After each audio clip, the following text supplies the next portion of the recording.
Morning, folks. I hope you're all well. So, I've just finished watching Jaron boots Ennis successfully defend his IBF Welterweight title against Karen. I'm going to fuck this guy's name up. I do apologise. Chukhadzhian. Yeah, is that right? That sounds terrible the way I just said it. So I apologise for any Ukrainian people out there who are going to be very offended by the way I just butchered that gentleman's name. Anyway, these two met originally, first time in January last year, 2023. It was quite a straightforward, unanimous decision win for Boots Ennis. So when this fight was announced, because obviously Chukhadzhian, that sounded better, was the mandatory, so it kind of had to happen. And I wasn't really looking forward to this fight, so I'll check it out, I was more interested in the undercard and seeing Jesse Bam Rodriguez, because he's one of my favourite fighters at the moment. So anyway, This was actually a much better fight than the first one. I really enjoyed it. First round, Chukhadzhian landed a left hook, which actually shook Boots Ennis.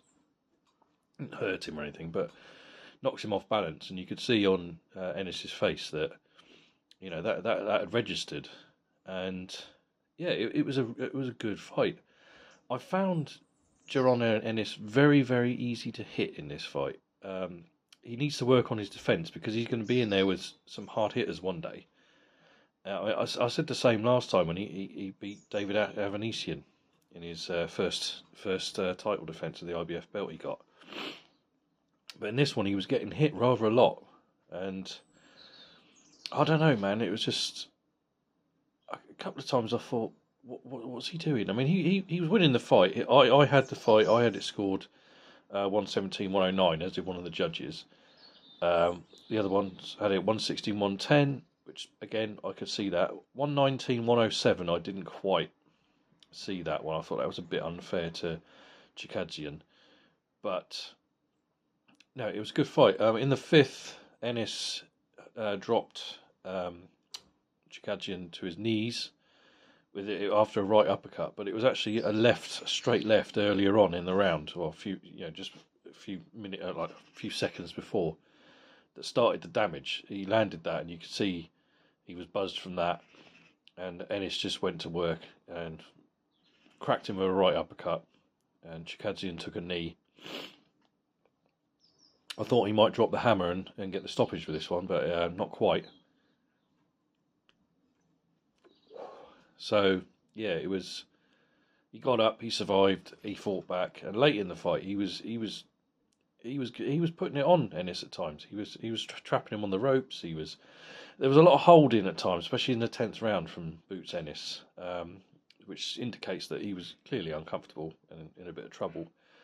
But again, he won it. He won it quite clearly. I felt a bit sorry for Chukhadzhian. He's a very good fighter, but he's not quite at that level, but fair play to him. He gave a brilliant account of himself. It was a closer fight than the first one. But yeah, I don't know what. Ennis is going to have to work on his defence if he's gonna move up and fight the likes of Terence Crawford. I mean, that's crazy.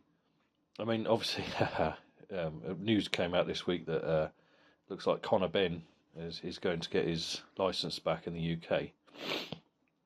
I've spoken about Conor Benn in the past. I don't particularly like the guy. I think he's a spoilt brat.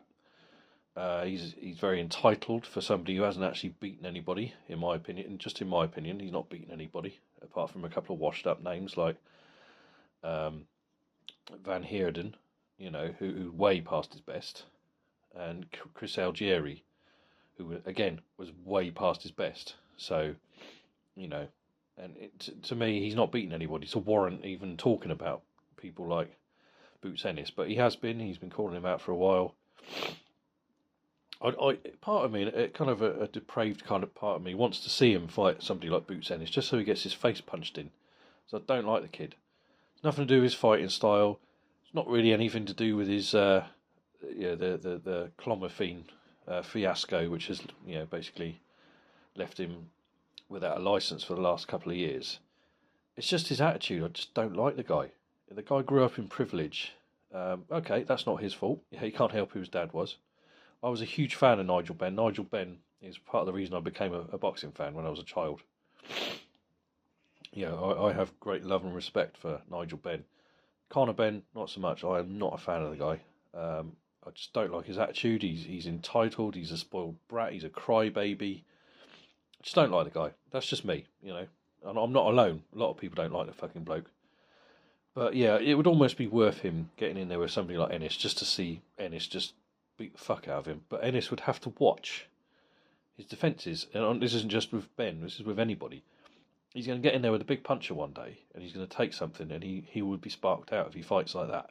He really needs to work on that, and I'm a big fan of Boots Ennis, and I'd like to see him just tighten up those defences slightly, But there you go, good victory for him. Obviously, the main support was, as I just said, Jesse Bam Rodriguez defending his Super-Flyweight, WBC Super-Flyweight title against Pedro Guevara, the former WBC light flyweight champion, and that was about a decade ago. About 2014, he won that. So yeah, he's 35. He's way past his best.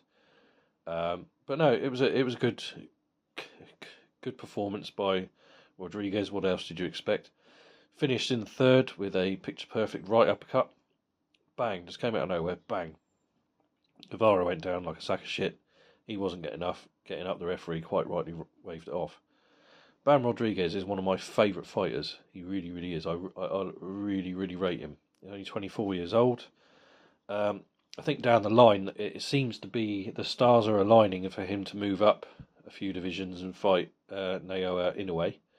That would be fucking fantastic. I would love to see that. Absolutely love to see that. Absolutely brilliant that would be. But yeah, a good night of boxing. Overall, I really enjoyed it. So, right, that's enough out of me. I hope you're all right, all well, folks. Take care, and I'll speak to you soon.